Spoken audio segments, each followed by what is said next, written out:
Alors bonjour à tous pour cet épisode très spécial de Hacking HR. J'ai été arpenter les couloirs longs de la porte de Versailles pour un épisode un peu spécial sous le signe de l'événement Unleash HR. Qu'est-ce que c'est pour ceux qui ne connaissent pas? Alors je vous le décrypte en quelques mots. Unleash HR, c'est le pendant international et un peu plus tech de Learning Technology.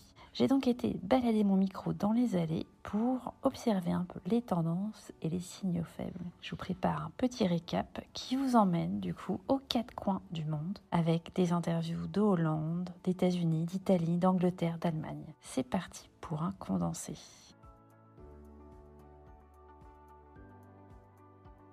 D'abord, un premier constat que je vous partage.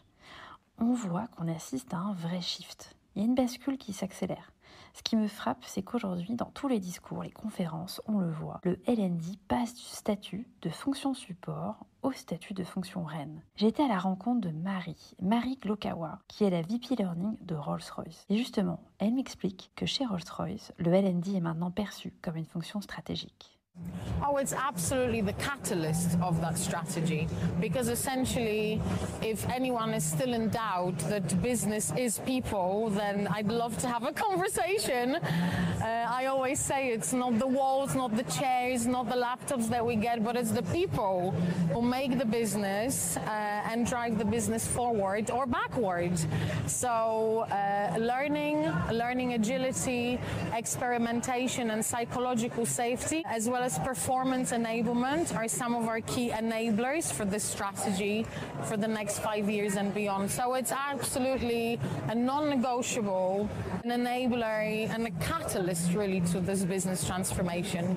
Dans cet environnement, en revanche, on s'aperçoit que le learning ne doit plus que jamais exclure personne. On parle notamment beaucoup dans ce salon des opérationnels terrain. À l'opposé des white collars, les fameux blue collars ou autres équipes terrain, qu'on appelle aussi parfois direct workers, doivent être embarqués dans les programmes de formation. Et c'est une des préoccupations au cœur du moment de beaucoup de VP Learning. Marie me confirme. A big part of Rolls-Royce's workforce are deskless workers, or people who are on shop floors, who work with engines or on manufacturing floors all day long. And we need to make sure that, we don't only think of digital colleagues first, and that people who are there also on the ground to have quite non-traditional roles or have very niche skill sets, that they can relate to these types of initiatives, and then they really make a difference, and then they can really transfer the new knowledge into the day-to-day workplace as quickly as possible, because that's all there is to it, really. We need to design whatever makes a difference day to day to people who we need to drive this business forward. Et dans ce monde qui change, on s'aperçoit qu'une nouvelle figure du leader émerge. Une figure plus adaptée à nos défis contemporains. Et dans les couloirs d'Unleash, à chaque conférence, il y a un petit mot, une petite musique que j'entends sur cette nouvelle figure du leadership. Alors j'entends que ce dernier devrait comprendre le monde VUCA, anticiper les changements rapides, les crises imprévues. Et peut-être celui qui en parle le mieux, c'est Marcus. Marcus Retich est basé à Stuttgart et il est le Head of Global Leadership Development de Daimler. Et selon lui, les challenges de leader de demain sont nombreux. How do you stay adaptable as a leader, but not only as a leader, but as someone who is at a manufacturing belt, who is in sales, who is in distribution? How do you become aware of the new kinds of problems we have to solve? We have ethical decisions at some piece. How do we deal with sustainability issues? How do we increase strategic thinking and customer focus, customer orientation? How does the new customer look like? How does customers change in this fast-moving world? Et ce qui est intéressant, c'est que face à ces questions, Daimler s'est interrogé en interne sur son modèle de leadership. Marcus me raconte. Yeah, the modern world is really characterized by rapid technology advancements, globalization and social change. So we as Daimler Truck framed our own approach to leadership with a great leadership behavior, and it represents a very, very practical idea of, look, leadership is about behavior. It starts with listening. It starts with leading yourself. Because if you don't lead yourself, if you don't listen to your people, it's really difficult to lead others. And it's difficult to lead the business. 100% of our people are people, 100% of our customers are people, 100% of our stakeholders are people. So really understanding people is important. And if I would describe the future of leadership a little bit broader, I would say leaders need a lot of emotional intelligence to lead themselves and to lead their environment, people around them. Because on the one hand, there is, in this VUCA world, more and more stress, tension, insecurity, volatility. So you have to really deal with your own emotional ups and downs and with the emotional ups and downs of your people. You have to be adaptive. So leadership is really about adapting to different situations, circumstances, maybe sometimes really, really fast, where resilience comes to the table as well. Et ce qui est intéressant, ce que je perçois, c'est que finalement, ces grandes questions ne sont pas propres à l'univers de l'automobile, même si celui-ci vit actuellement de grandes révolutions. J'ai d'ailleurs fait un pas de côté pour me plonger dans un monde très différent, celui de la banque. Et cette fois-ci, je rencontre le Head of Leadership and Teams du géant britannique bancaire, j'ai nommé la Lloyds. Afolabi Sonaike m'explique. I think there's a couple of things that are really important. One of the things is we've got to give our leaders as early sight of what's coming down the line as possible, because we're an organization of 60,000, so they lead a lot of people. So when something is coming down the pipe, an initiative that the organization is doing, we've got to let them know in good time. So that's one of the things we're really trying to get better at across our 9,000 leaders. And then particularly about the AI and all the changes, I think one of the most important I think for leaders is that if they can know what to do when they don't know what to do. So they've got to be comfortable with change and a curious and open mindset, and comfortable with making mistakes and learning, and a growth mindset. So I think the biggest thing we've got to do is really shift that mindset in terms of this way of working. Outre grand carton à l'agenda d'Unleash, les compétences technologiques. Le nouveau Graal dont tout le monde parle, comment devenir une data-driven compagnie.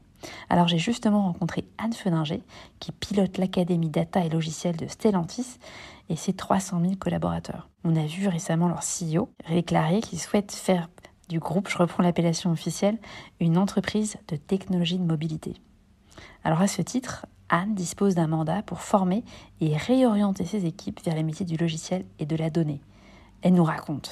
Alors l'Académie a différentes missions pour soutenir cette stratégie.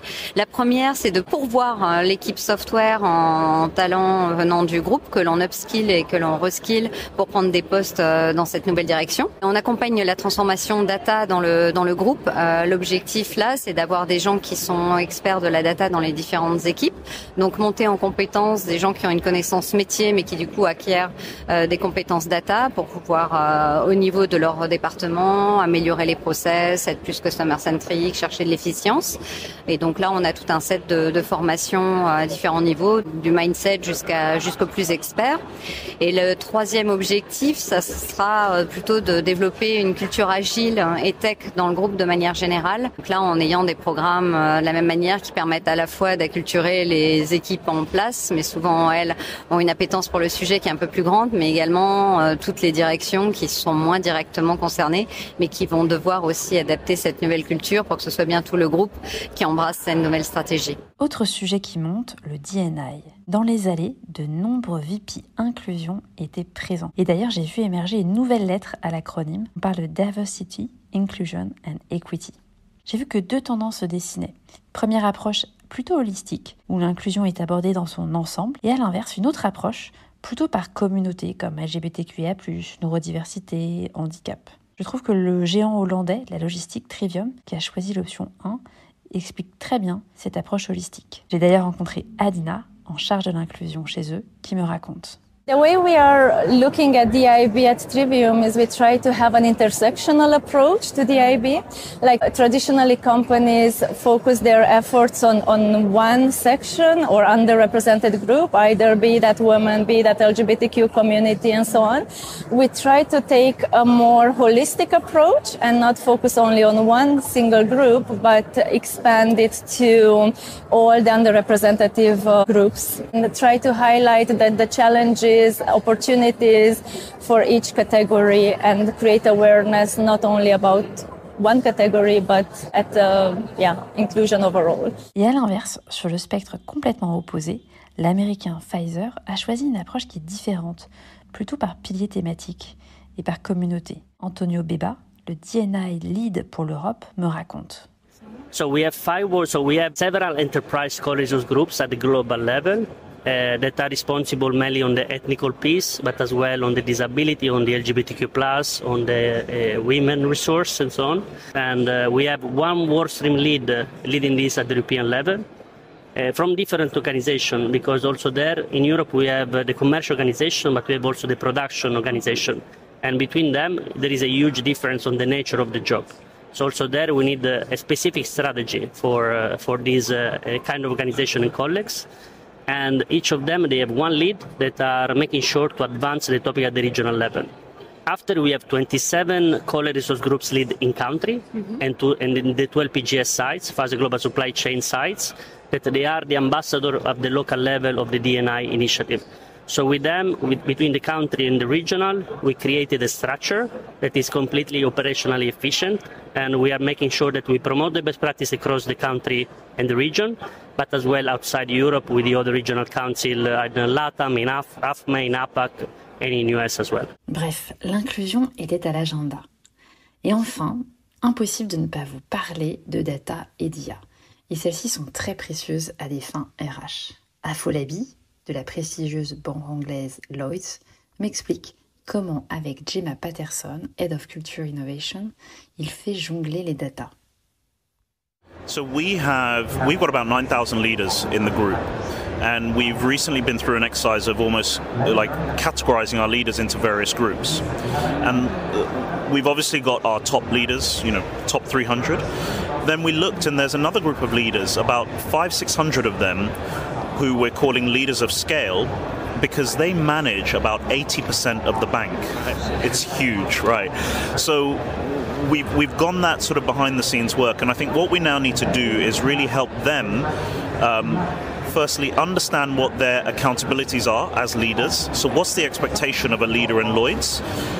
And then having made that accountability clear to them, how do we then support them to be better? So we're putting on some programs to help them with leading through, the challenges that lie ahead. But they've got to know that fundamentally their role as a leader is about setting up other people for success. And that's what we're trying to drive in the organization.